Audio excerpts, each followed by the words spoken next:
Do you struggle with putting yourself first? Are you tired of feeling burnt out and overwhelmed from constantly putting the needs of others before your own? I have created a sacred space that will be available once a week for 10 weeks to learn, dive deep, and create your boundaries to boost your confidence and self-worthiness. Go to www.krista-luna.com and sign up for the Master Your Boundaries course starting in September 2023. And use the code PARANORMAL to get 30% off today on www.crYsta-boundaries.com. I see ghosts, specters all around me, living a star, blazing the dark. One by one, pictures gather round me. Where those moonflowers used to lost no more. Specters gather round here, living a star, blazing the dark.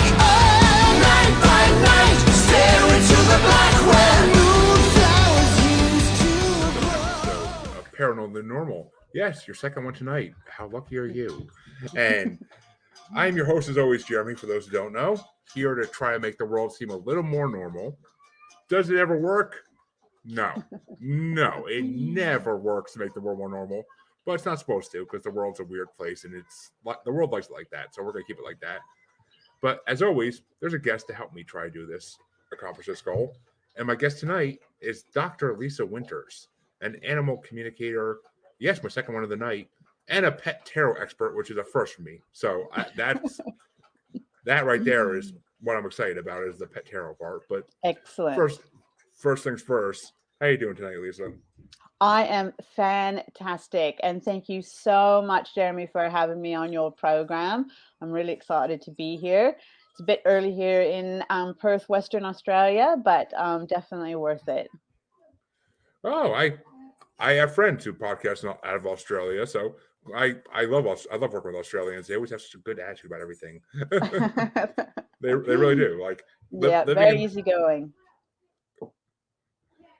They are living in like literally the country with the most deadly animals in the world. They're always happy. So I can't explain it, but I'd be scared personally. I know, and as a vet, I work with a lot of those deadly animals. I'm one of the few vets in Western Australia who will treat all of our venomous snakes. So I get to handle a lot of and treat a lot of the venomous snakes that are literally in the top 10 in the world as the most venomous. So yes, always an exciting day in the clinic. Ooh, okay. We're gonna have 2 episodes in a row tonight. We're talking about snakes. I am looking forward to that. But the first question I ask everybody is, what got you into the paranormal / spiritual world that you live in? Yes, great question. I don't know if you remember or your audience remembers a movie. It was about I think it came out about 1975, called Escape to Witch Mountain. And it's about these two. I know the remake. I don't know the original. Yes.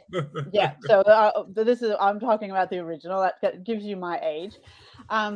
Anyway, there's the two kids, Tia and Thomas, that Tia and Toby, that leave, that the whole program is about. And Tia is able to communicate with animals telepathically. She's able to communicate with her brother and no premonitions of the future.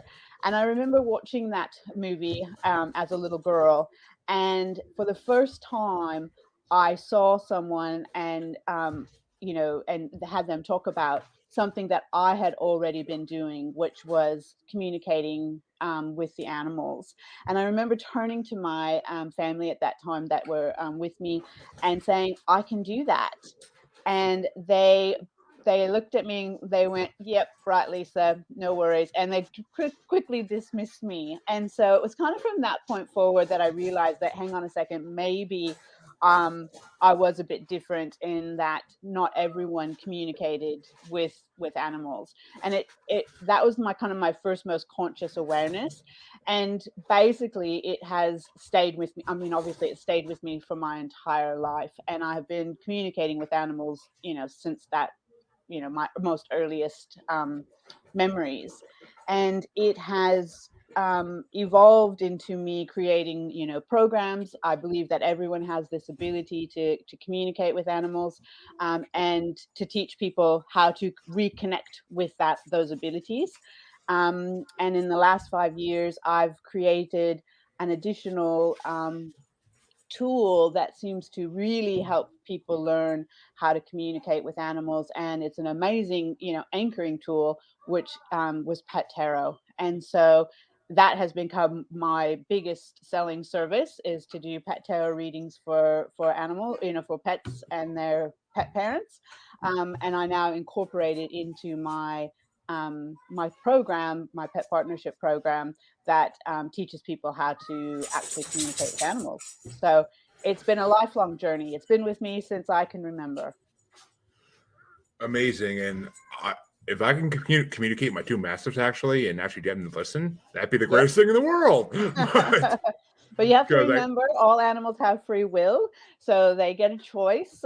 We can ask them to do things and we can communicate with them, but they, at the end of the day, still have free choice. Whether they decide to listen or not will always be up to them.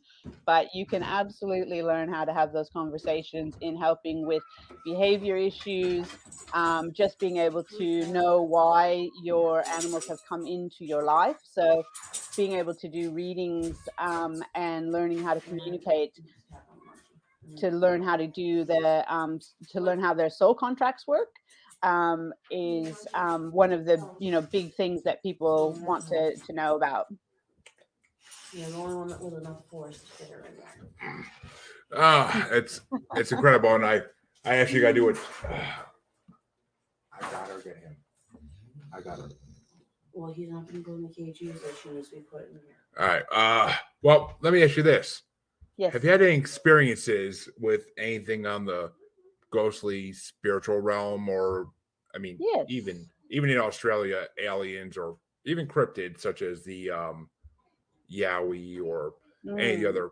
We actually just did an episode of my other paranormal podcast about Australian cryptids, and there's a lot of crazy ones down there. But out of Australia, I expect nothing else. But yes. So I have, since I was, like I said, since I was a child, I have been in communication with spirit. My sister and I we actually created a Ouija board out of a piece of plywood and a piece of cardboard as our planchette. And we used to use the Ouija board to communicate with spirit, when we were teenagers. I've continued to communicate with spirit since then. So I have a team of spirit guides along with my spirit animals that I communicate. As a child, we owned a rental home that was spirited, in that it had ghosts and lots of odd things that used to go on in it. So I remember my parents telling me stories about what would go on in that house. So a man who lived there, he actually killed his wife at the kitchen table in the house. And since that time, there had been quite a lot of spiritual activity occurring, where the people who would rent it would say they would see footprints walking across the carpet, so indentations. They would see a bed print where someone would come and sit and lie down next to them in the bed, where they could see the actual indentation of the body. Lots of interesting things like that coming through, my whole experiences growing up. Here in Australia, probably my big main thing is just speaking with people who have passed over or on the other side. I haven't witnessed too many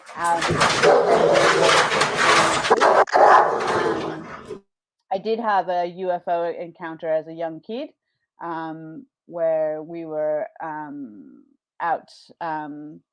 outside at kind of late at night, and I remember seeing this light come, and we stopped and watched it for a while. And I remember turning to my friend going, "I think that's a UFO."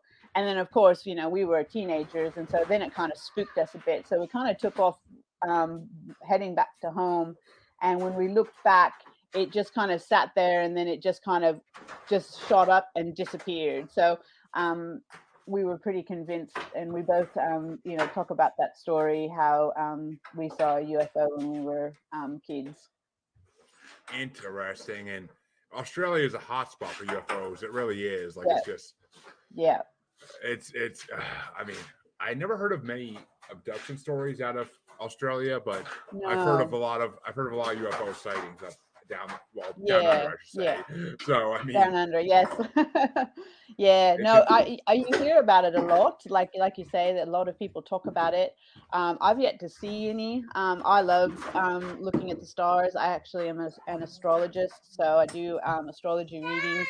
And the moon and the stars and the sky has always been a big draw to me, since I was little. So I wanted to be an astronaut before I wanted to be a vet. So I wanted to be the first woman when I was growing up. I wanted to be the first woman to land on the moon as a child, and I got told that I was not tall enough to get into the NASA program. So I had to change my career path. and it's funny because we haven't been back to the moon since the first time. Exactly. For a reason. Exactly. Because they never went the first time. So. Oh, you just made me the happiest man on earth by saying that. I mean, yeah. The idea. See, I don't know about that. I really don't. I mean, I've always been. I don't think we did. I don't think we did. I don't think we made it. I think we staged it, and yeah. That's a very popular theory nowadays, but I kind of lean more toward. I mean, I'm on the fence about it, but I kind of lean more towards the idea that we went there, we met something that told us not to come back. I like that theory. Because if you look at the the conference after it happened, like the interviews with the astronauts, they're scared of something, whether it's something they saw and talked to, or whether it's the government telling them like keep quiet about what you saw up there. Like they're scared of something, and those are kind of the lines I go to. Is that like they saw something? Because I mean, they shot a missile at the Earth back in whenever it was, and the moon. I mean, at the moon, and the moon rang for I think it was like 11 minutes or something like that. Like it, which I'm a big believer in the hollow moon theory, that the moon's not really a natural existing thing, that it's a station of some kind, like almost like a Death Star, for lack of a better description. Absolutely. Yep. And there's something that's based there, and that may be where most of our alien abductions come from, is they take us back there and they do what they want to do, clothing and all that, and then they bring us back because they just want to. But yeah. I mean, I don't know. I mean, no one will ever truly know until the government releases the information they have on exactly. That really is at the end of the day what it is, isn't it? That they will ultimately they'll tell us the truth when they're ready to tell us the truth, I think. So but I've always found it interesting that we've gone once and we've never gone again. And if we had that technology back in the 60s, we would think that our technology would be even far better than it was now. So I will never know until the government.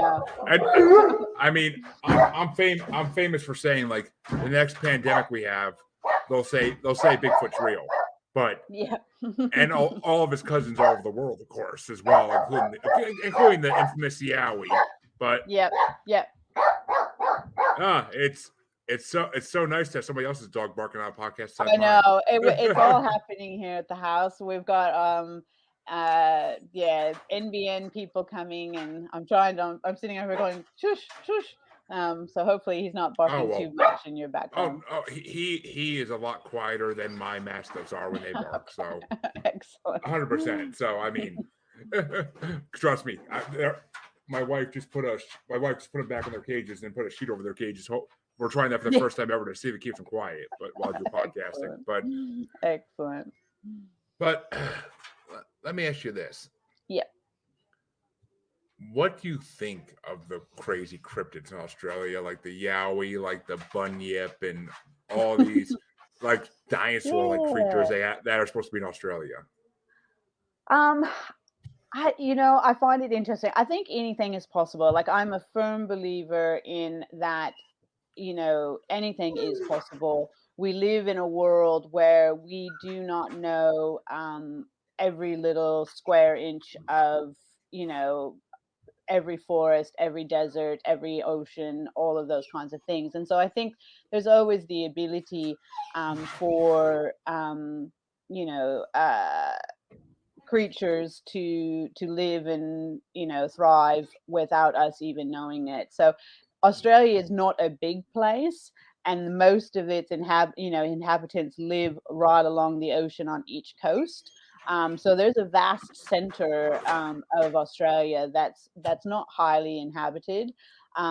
Obviously, the Aboriginals have a lot of Dreamtime stories that are very interesting, around those kinds of things.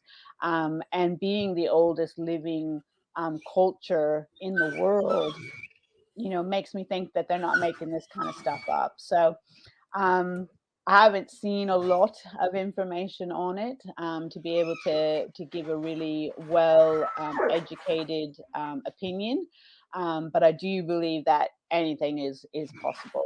So it wouldn't Well, surprise me. Like there's a lot of crazy things that are live here in Australia that live nowhere else in the world.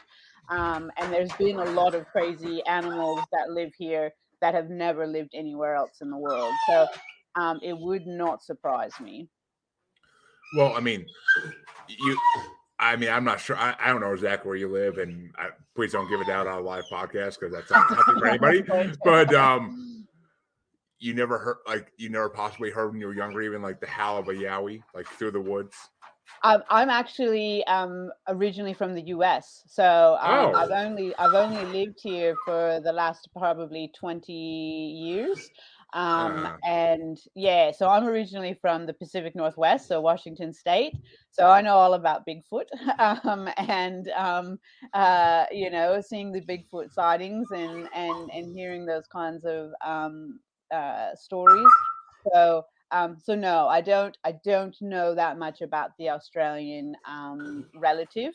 I probably would be more knowing of the North American Bigfoot. version, yeah. Yeah, Interesting. And Pacific. Oh, and the Pacific Northwest is such a Bigfoot hotspot too. it Nowadays, is. especially. Yes. I mean, with small town monsters going to the Olympic project and like literally filming Bigfoot nests, like it's just Yeah. insane. Like the Yeah. facts, Yeah. the proof we have nowadays, and anybody who says they can't exist to me is just like I'm like, what Yeah. are you thinking? There's so Yeah. much proof otherwise. Like they have to exist Yeah. to some degree. Like whether it's a lot smaller population than we think, but that wouldn't Yeah. account for all the sightings across the world. Like I mean, That's right. just That's it right. just it drives me insane. But we're here to talk about what you do, not about what quiet moose. Loud massive, Scott love it. Yeah, and in case you haven't, I mean, I don't think we're friends on Facebook, so you might not have seen it, but my puppy Moose has a cone around his head right now because he just had surgery last week because he ate a stuffed pig. So Oh, excellent. Yes. So he's got the cone of shame. The cone of shame on for that is always a bit traumatic for them, isn't it? oh, he's already chewed up one and broke it, and now he's on his second. I went to Tractor Supply and bought yesterday, and we literally had to duct we literally had to duct tape it like a few minutes after we put it on him because he chewed all the clips off it. But Yes. goddamn dog. Mm, But yeah. let's talk about pet tarot because I've heard Okay. of I've had tarot readers on my show before, but I've never Yes. had any that do it specifically for pets. Like, Yes. how does that work? Like, do you need to actually Yes. be physical? Do you need to be Moose? Enough. Do you need to be physically with the pet, or do you need to like see a picture of it? Like, how's that work? Yeah. So, Pet Tarot I developed about 5 years ago, and it was completely developed from the animal's perspective. So I really sat with the animals when I was, starting doing readings and working with this, and asking them, right, what does the let's see, let me just pull a card here, just random card. So let me take a step back. I use a deck called the Wild Unknown. My deck is currently, that I've created when I created Pet Tarot, is in development. But until it's done, I use a very specific deck called the Wild Unknown. And so here's a picture of the Father of Wands. So when I sat with the animals and said, right, what does this card represent? The first thing that we discussed was what the element of the card was. So the wand element is fire element. And fire element, from the animal's perspective, this is about their soul contract. This is why they've come into our lives. This is about their joy, their passions, what they're here to do. And it's it's got that fire element energy. Now the Father of Wands represents male energy. So if I were giving you a reading, I would be saying that your mastiff is acknowledging you, and your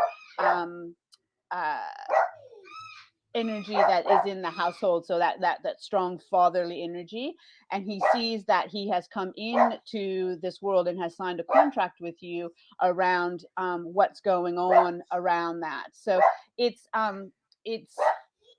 it's purely from their perspective, and it's their messages that they want to bring forward to be acknowledged and validated from us. If I were to draw a major arcana card, so we've got the Magician here. The animals wanted these messages to be specifically for the owner. So these are the owner life lessons that they would be wanting to, and I've just drawn these cards randomly, and I don't think it is a random coincidence. So if I were doing a reading for you, I would be saying that your dog Moose is seeing himself as being a part of your guide team, and that he's actually wanting to help guide you into these spiritual connections, because the Magician acts as our guide, and so he's wanting you to work more with your guides, be a stronger connection with your guides, and he's going to help guide you through this kind of the hero's journey, the fool's journey that we go on as far as our life lessons. And you have all the elements available to you. So using all of your senses, all of your skills, all of your talents, all of your gifts to be able to, connect and give these messages, around the world. So it's very unique, because the meanings of the cards and the information that comes through from the cards is actually from the animal themselves that I'm doing the reading for. So I don't have to be in present. I do a lot of Zoom calls around the world. I do need a picture and a name prior to doing a reading, to be able to sit and connect with the animal and do some animal communication, those kinds of things. However, I have done a lot of lives where people just put the animal's name and what type of animal they are. So I don't actually have to see a picture. I can just connect through that name and knowing that they're a dog or a cat or a horse or a bird or a reptile, you name it, cow, sheep, all of them. So yeah. Have you actually done readings for all those? Just out of curiosity, because like I can't imagine someone being like, I want a reading for my cow. Like it's just. Yeah, you'd be surprised. A lot of animal sanctuaries who actually rescue farm animals, so cows and sheep and pigs and goats, and they want to know their stories, and the animals want to be able to give them their stories and acknowledge and validate, what it is that they've gone through, what it means to be an animal, what it means to be a production animal. I believe that all animals are here to teach us, and to teach us what it means to be human, and what it means to have unconditional love. and the messages that they want to, pass on. So, yeah, I have done readings for farm animals. I've done readings for wildlife, that are in rehabilitation, that aren't having, you're not coping well, or there's things that are going on. To be able to connect with them and find out what's going on. I had a ring-tailed possum that the carers were having difficulty. It wasn't eating, it wasn't acting normal, and I did a reading, and it came forward that the possum was blind and didn't know that it was a possum, and it didn't know how to have possum behavior, because it had been taken as a young possum and had been hand reared. And because it was blind, it didn't understand what it meant to be a possum. And so we had to actually retrain it to be a possum. Obviously, it couldn't be re-released back into the wild, so it stayed as an education animal. But any animal, it works. Well, actually, okay. Well, since I wanted to show this to you, just so you see it, but there we go. Those are the two puppies I have. Oh, yes. That's Munchkin. Munchkin's the big one on the left, and Moose is the small one on the right. Excellent. They're gorgeous. They're absolutely beautiful. They're gonna make some cute puppies. Yes, they are. Yeah. And I mean, I literally chose the name Munchkin because I know she's gonna be huge, and she already is. And that's people hear like her name's Munchkin. That's ironic as could be. Like I'm like, Yeah. that's the point. Exactly. Like, it's ironic, Exactly. and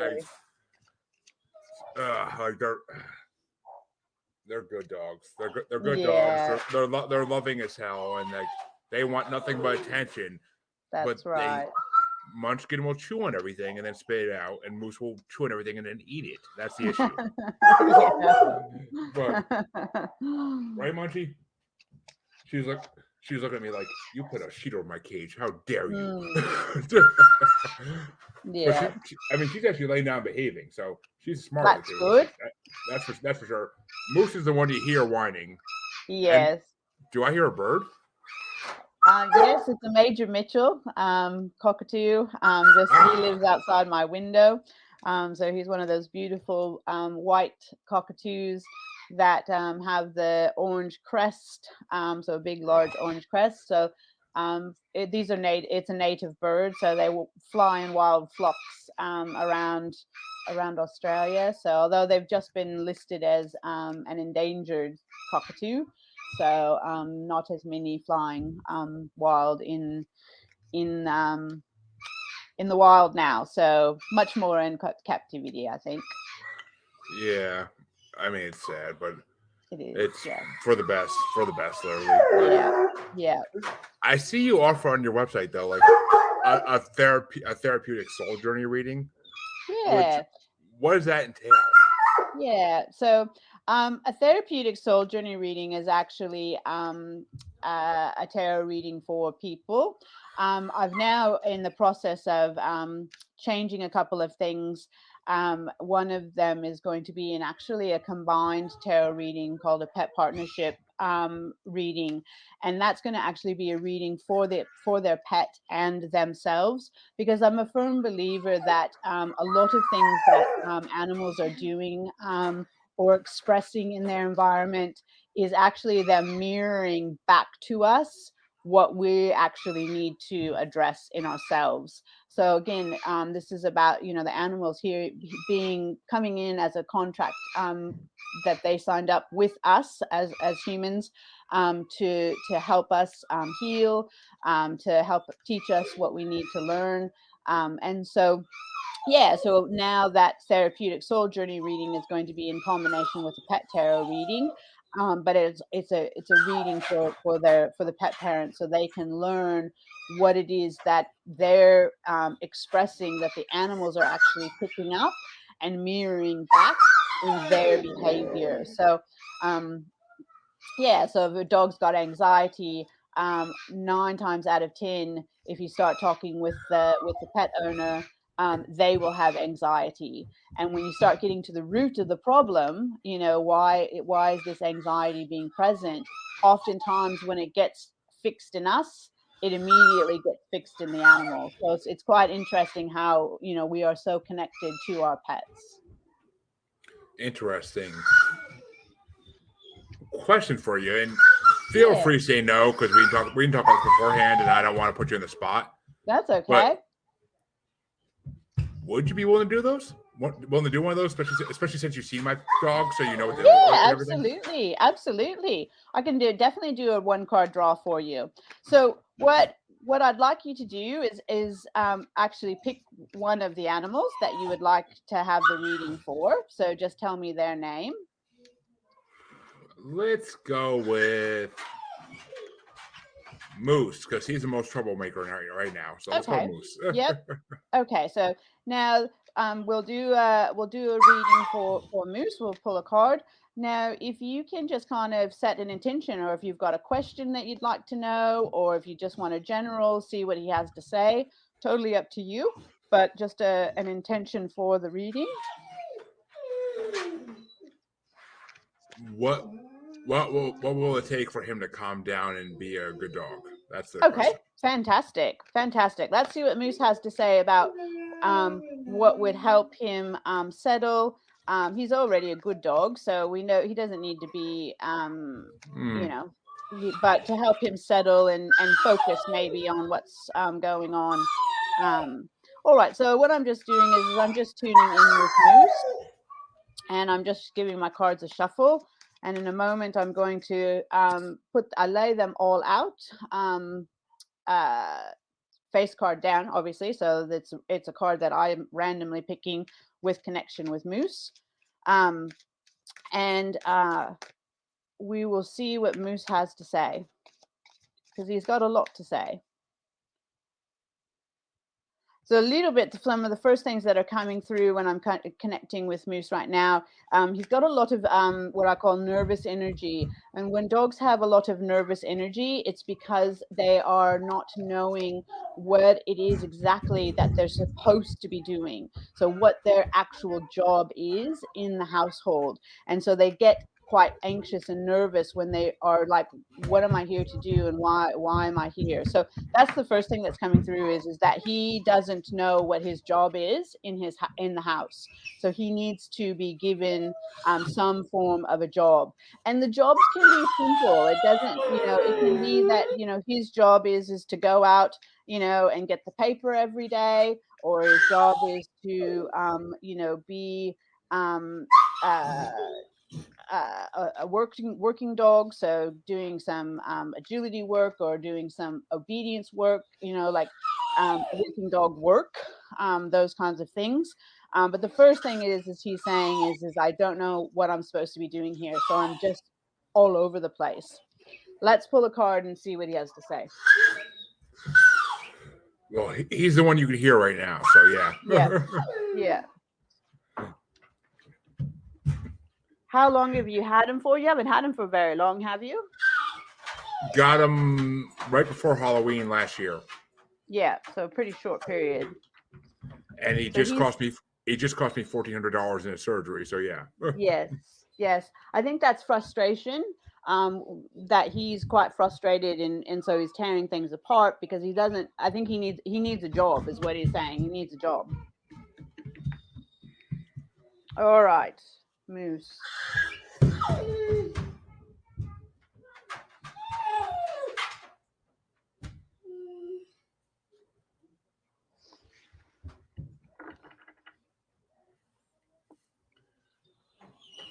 Okay. So the first card that I've drawn, sorry, this is always back to front, and I'm trying to get it so it's got the light. So the first card that I've drawn is the Four of Pentacles. So the Pentacles is the earth element. The earth element, when it comes to, and like I've randomly drawn this card, and it's quite interesting that what we were talking about before, because the earth element is all about their self-worth and what it means for them to be in service to their people. So he sees his connection in the family all being interrelated. So we've got the 4 pentacles here, and they're all kind of interrelated and connected there. It is absolutely essential for him to have very clear intention in what it is that he is supposed to do and what it is that he's supposed to be doing in your family. So right now he is like a child with ADD who is not being, helped mentally, emotionally, physically, and spiritually, to, because we've got the 4 aspects here, to be able to focus and hone that energy into something quite distinct. So the earth element is about having a job, what they're here to be in service for us to do, to help us, and that can be look like anything.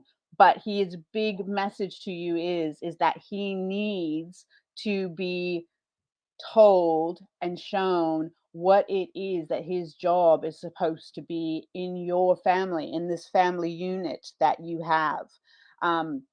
So he needs to be, said, right, okay, this is what we're wanting from you. This is your job for this family. And then give him that job and do that job every single day. So like I said, it could be as simple as, going out, getting the paper, or, helping you go out and do gardening. I keep getting this, and the second card that I drew was the Ace of Wands. So this is the pure fire energy. This is the pure energy of what the wands represents, and this is the soul contract that I was talking about earlier. And like I said, it wasn't a coincidence that I randomly drew the Father of Wands, which was acknowledging you and him, and what he has come here to do. And so I've now drawn the Ace of Wands, and he's saying, listen, I want to be a part of what it is that you do. So I don't know if you actually go out and do some exploration out in the nature or wilderness, looking for evidence of what your interest is. But he wants to be a part of that. He wants to actually become a part of what it is that you're doing. I'm very sorry for the construction noise, guys. And so it's like almost like he wants to go out and help show you where to go. And dogs have an amazing, sense of smell. They have amazing ability to track things down. And even being a mastiff, which we would not think as being a strong working dog, they still are a strong working dog, and they've got a lot to offer. So it's almost like he wants to go out and help you be part of what you do, and track down these things that you talk about. So it's quite interesting that he's really very drawn and connected. So there's no doubt that he's come into your life for a reason, and it would be interesting to do a full 7-card pet tarot reading, or a pet empowerment reading, because I think that the two of you together, there's a lot going on, and what he wants to do. But just Moose, go sleep. drawing a couple of quick cards, I think by giving him a job, it's going to focus his energy, it's going to settle him down, it's going to give him clarity, direction, stability in, right, this is my job, this is what I do. I don't have to be constantly trying to get your attention to do something, and so he can have his downtime where he relaxes. So if you were one of my clients, I would be recommending doing a pet partnership empowerment package, where we would sit and do a few readings and work through a few of these things to get really specific in what it is. But just as a brief off, I really think he wants to go out and do and help you do what you're doing. Like, he's really drawn to that. So it would be interesting if you could cultivate that energy, going towards focusing on investigating the paranormal. Interesting. And it's funny. It got cold in here since you started doing that. That's the funny thing. And Yeah. there is 2 spirits in my house. So that's Yeah. the funny thing. But I get like whenever I talk to mediums, psychics, anything in that Yeah. line of work, I get a feeling in the middle of my head and like something starts to vibrate almost. Excellent. And since you started doing those tarot readings, it started happening, and it's just like, Yes. and Moose won't be quiet, but and you're with Munchkin right now, but that's kind of funny that like that's what you Moose really. It's kind of funny that's what you got out of it because it's just Yeah. See, I've taken him. I've taken him to Leominster State Forest in Massachusetts here, Yes. which is a Bigfoot hotspot. Yep. I mean, he didn't lead me Excellent. to. He didn't lead. He never led me to anything. But I mean, or at least Yes. I don't think he did. I mean, my wife had him, and I had Munchkin because Munchkin's 130 Yeah. pounds. My wife can't Yeah. really control her like I can. Mm. But It's almost like I get like I can see him going out with you, but it would have to be, you know, like you connecting with him and asking him and really getting onto that level of going, right, okay, mate, what is it that you know want me to know? Where should we go and look? And then being really, really quiet in your mind, quiet in your space to let him give you that level of communication. Like I call it going neutral, where you go neutral and let them communicate, and they communicate to you in the path of least resistance. So it might be, I hear them. I'm very strongly clairaudient, so I physically actually hear them speaking to me. But also people are, clairsentient, which is quite empathic, so they feel it in their body. So I would say that probably one of your superpowers is being clairsentient because you're feeling it in your head. You feel that buzzing, that tingling. So all of a sudden you're getting activated and he's starting to open up that line of communication. A lot of people are claircognizant where they just know things drop in. And then we've got clairvoyance where we can actually see. And we've got all of those abilities in us. They're there. We just have to turn the dial up and turn the volume up and get quite tuned in with it.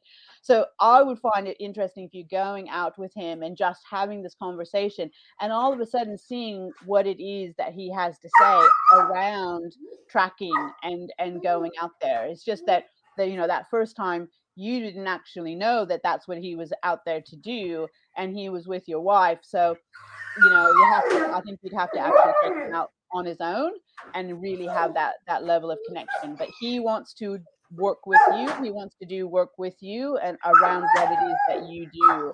And I think that by starting that training process of going out and going, right, mate, this is what we're going to do. We're going to go out for 20 minutes and we're going to walk and we're going to get focused on, tracking Bigfoot in the forest and seeing what happens. holy crap! If I actually discover Bigfoot because of this, I swear to God, I will pay you back. But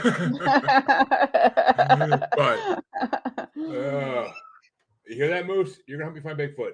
But yeah, I could hope. If I was the one to make that discovery and actually make it known to the world, I would be the happiest man on earth. Absolutely. He's going to definitely help you find signs.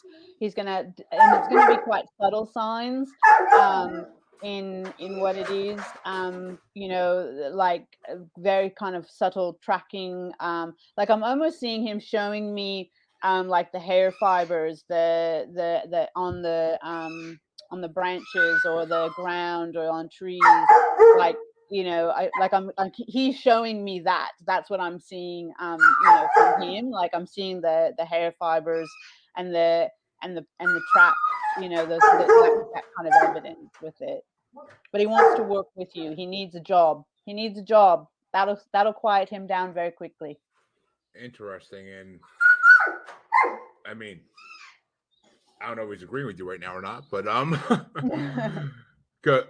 Yeah, interesting. I mean, knowing him, he probably would eat the hair fibers, but well, you just have to have that conversation with him. It's like, okay, you need to show me, but you can't eat what it is that we find. Interesting. I'm gonna have to try that some weekend. And, I mean, as hard as it can be to convince my wife that I want to go walk in the woods by myself, like because I am not, as I'm pretty sure I told you earlier, I'm not a fan of hiking and camping by any freaking means. But Yeah, that even if might, it's just going out for 20 minutes, and she can, come back a half hour later or something like that to pick you up. But yeah, I just think that there's work for the two of you to do, and it needs to be quite one-on-one, and that's what he's talking about. is that what you're saying, Moosey? Oh, funny. He's quiet now. Yeah, I'll make it. oftentimes when animals start getting validated and acknowledged, their behavior all of a sudden will start to change, because it's like finally they're like, oh my God, someone's heard me, someone's validated, someone's acknowledged what I had to say. And when I have, when they say that, oftentimes I have, in the past when I've worked with people and done readings, the behavior that they are concerned about immediately stops. Once it gets acknowledged and validated. So he's a young dog, so he's got a lot of other energy, in him, just young dog energy, which also the Ace of Wands represents that really young, intense, high energy in him. Like, this is a perfect card for how he represents and how he sees himself. So he does have this fire like intensity about him that wants to be focused and harnessed. And so if left not focused and harnessed, it's going to start to present itself as negative behavior. So I think you're kind of at the precipice right now of being able to harness that energy and focus it for good, and helping with your work, rather than him just going, right, this is what I'm going to do, and I'm just going to be destructive, and I'm going to be aggressive, and I'm going to be all of these negative types of behaviors. So his intensity is bright. His intensity is, there's a lot of fire in his belly.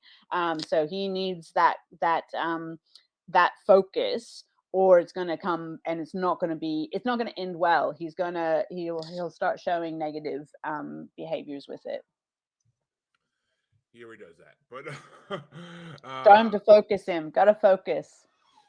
all right, maybe I'll have to start taking him for walks in the woods and stuff and see what he Yep. finds. But Yes. But- He will love that. That's his job. That's what he wants to do with you.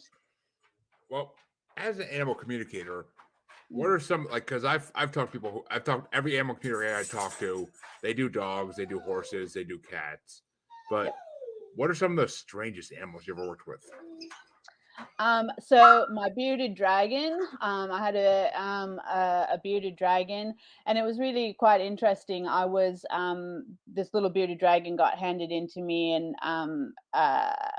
was relinquished when I was working at the university, and it was a very sick dragon. And I was talking with the radiologist, and we were doing x-rays, regular routine x-rays of him. And I was saying to them that, he has come here, that his job is to teach people about metabolic bone disease and to be an advocate. And he wanted his story to be told to help people learn how to take better care of these bearded dragons, because they're very unique in their husbandry and those kinds of things. And so I was telling his story and sharing with him, with this radiologist, what it was that he wanted to do. And I was holding him, and the radiologist turned to me and he goes, I have sat there and watched that little dragon in your hands. And he said, he can hear you. And he's listening to you. He's like watching you. He's like, I've never seen anything quite like that. And I said, well, yes, that's because I've given him a voice, and I'm telling his story, and I'm teaching people how to better take care of them.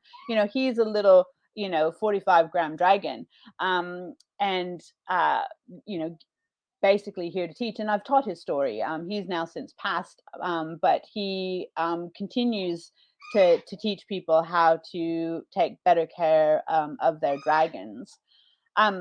Another one was a black-headed python, which is a very large snake, who was quite unwell. And I did a communication reading with her. in helping her heal. She had a non-healing wound. A vet had inappropriately cut through her belly scales, and they were not healing. She wasn't able to defecate because of it. So I asked her if she wanted to go to surgery and have it fixed, and she said yes. And it was a big surgery, and whether or not we didn't know if she was even going to make it through. And she did, and I had taken her home for her rehabilitation. And I did a reading with her afterwards, and within about 24 hours, she was actually pooing normally, which she had not done for over 12 months, and had actually eaten, which she hadn't done for over 12 months. And it was just having this conversation with her about her healing and what it was that she wanted done through her healing. And so I was able to set up her Viv in such a way, with some, certain, things that she wanted in her Viv and how she wanted it, to help her heal. And it was like, I was able to take the snake back to the owner within 2 days, and was like, she's pooing normally, she's eating. This is pretty incredible for a snake that was so sick that it couldn't do either of those for over 12 months. Wow. Which, as I told my last guest in this podcast tonight, I grew up with a debilitating fear of snakes, passed down from my grandmother, my mother, my aunts.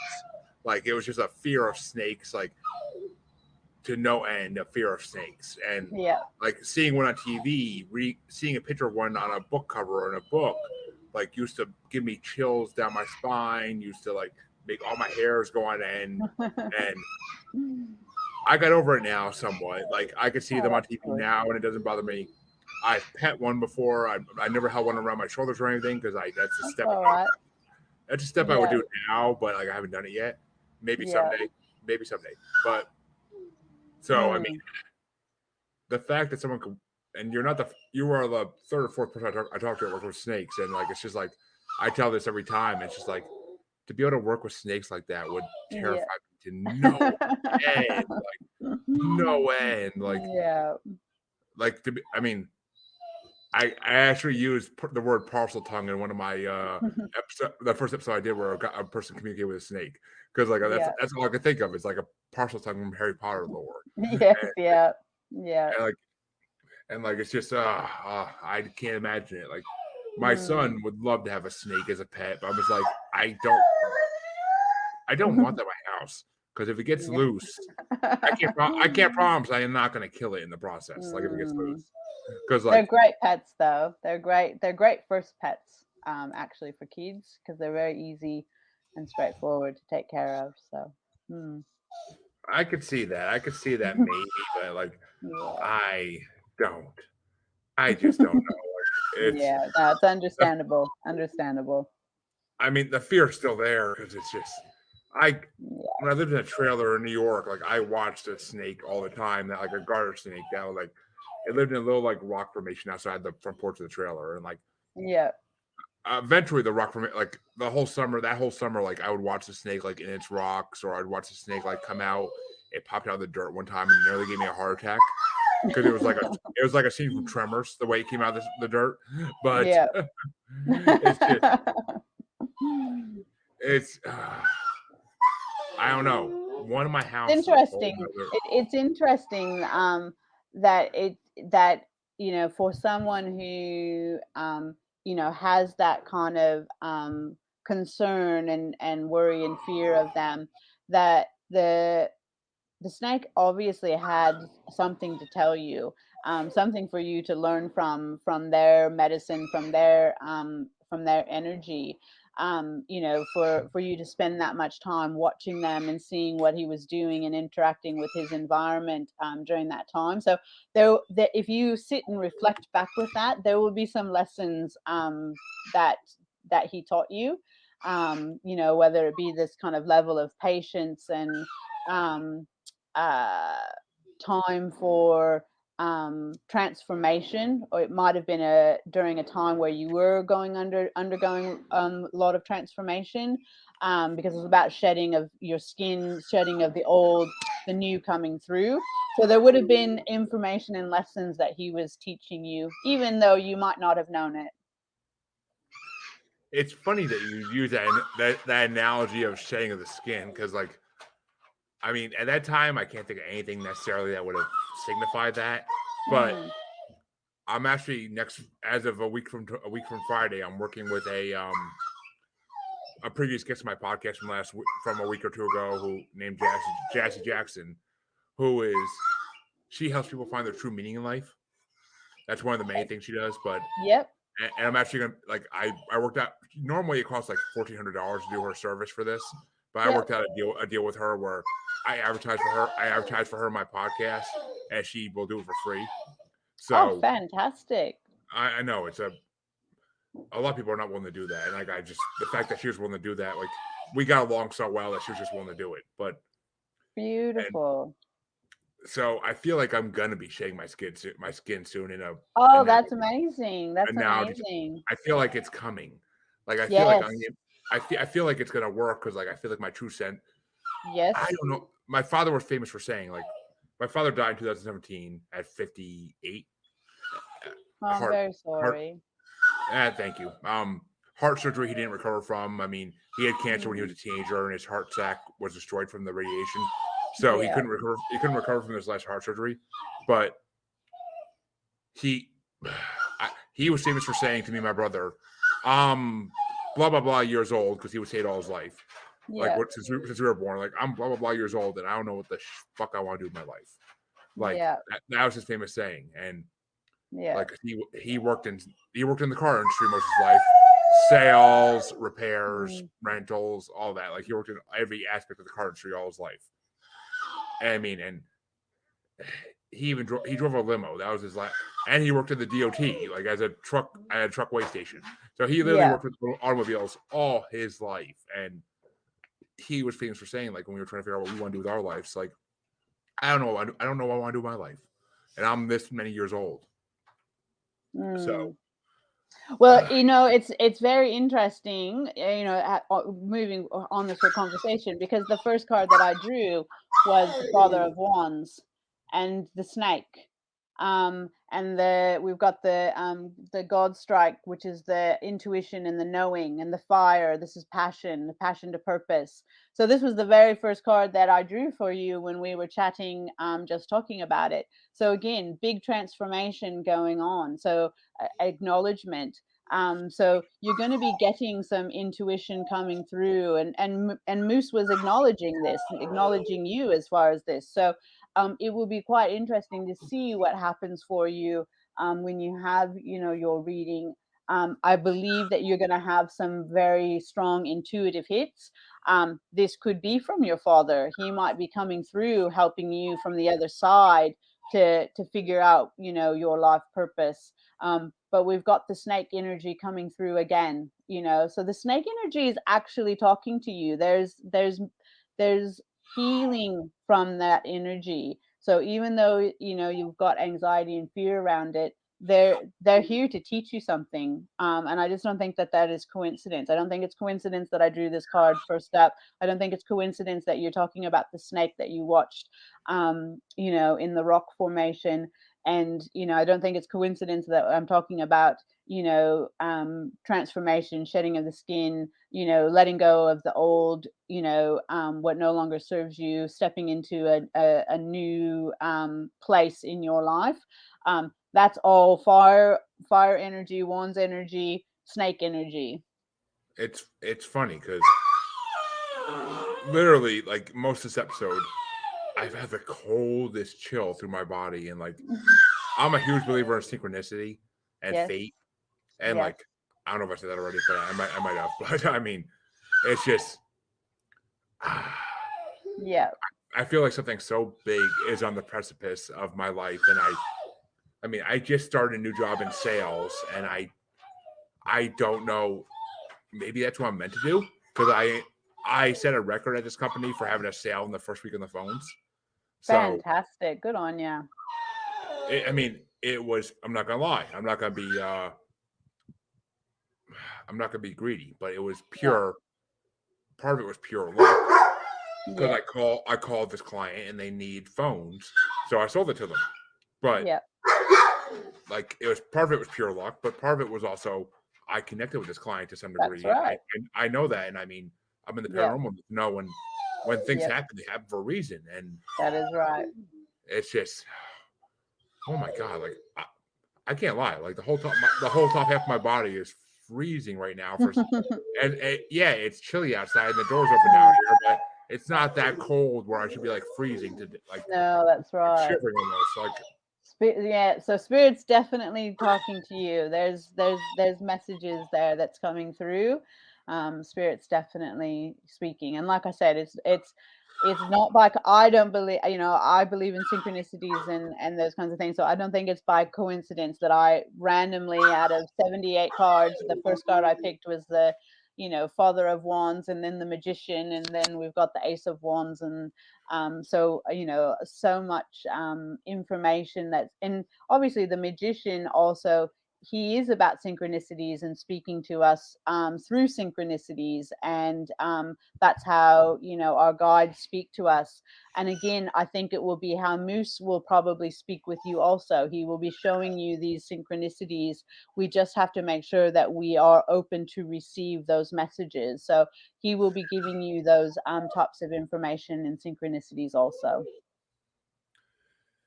maybe, I mean, technically, he's my wife's dog because she bought the original dog that died at 18 weeks old from Yeah. from yes, Moose, from misshapen kidneys, and like Yeah. Moose was a replacement dog, kind of. He was a replacement Yeah. puppy. Yeah. So, Yeah. but I think, it was yeah, I it was find meant that to happen. interesting. It happens a lot in households where owners, go, oh, well, this one is my dog. But there's contracts between the both of you. And obviously I'm having a reading with you and him. And this is the contract between the two of you, and him helping you with your work. So it would be interesting, to do a reading, with your wife and him to see what he's come in to do with her, because obviously he will have purpose and things to do with her also. It's just that I'm reading with you and him. So Whoa. Okay, I'm getting such a feeling right now that it's almost overwhelming, like from all this. Like it's wow. But why don't you? Well, because we have hit the hour mark here, past it. But this conversation has been so great, I didn't want to end it. But yeah. why don't you tell my listeners where they can find you, where they can find your services, promote yourself to the fullest, basically. Okay, thank you. So you can we've just lost power, so this is here's spirit talking to us again. So I've just lost my light. So you can, my website is www.animalconnection, all one word, .net. You can find me on Facebook at Animal Connection with Dr. Lisa. And I can send through to Jeremy my link in bio, where if you to sign up to get a reading done. Obviously, you can always message me through Facebook or through my website.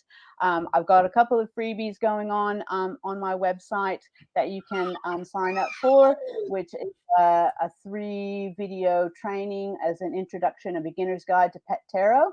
And that helps you. It's a little boot camp that I did. You get a workbook, you get the video trainings directly into your inbox. So you get that for free. You just have to put in your email address to go onto the mailing list with that. Yeah, I'm always happy to help people out. I've got a great private group that we do lots of readings and stuff in, and do lots of trainings. And so, yeah, that's the best way to get a hold of me. And all my listeners know where you can find me. Listen to the outro to hear more.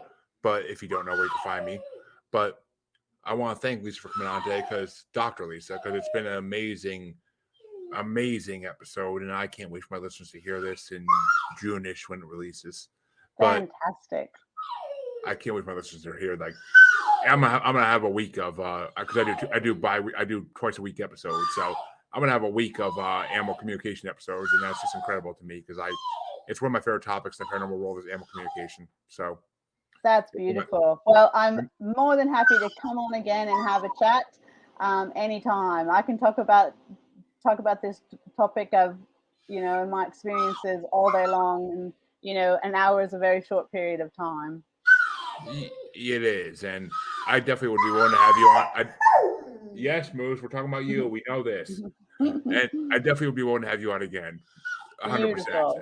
Beautiful. And I want to thank all my listeners for listening. Thank all my watchers for watching. And to my watchers, I'll be back tomorrow with another show. To all my listeners, I'll see you in half a week. Have a good one, and remember, things happen for a reason. We just proved that to some degree. So yes. Thank you, and I will see you all in half a week. Have a good one. Thanks, everyone. You can, of course, find me on Facebook as Jeremy Bryant, or on Facebook as Paranormal New Normal / Maniacal Music Musings Podcast with the S Facebook group. You can find me on Twitter and the Gram as @JuggaloBastard. And you could find me, of course, on TikTok as @JuggaloBastard Podcast, and on YouTube as Paranormal New Normal. Be sure to like, subscribe, and follow us in everything we do if you're interested in seeing more. Patreon material coming soon.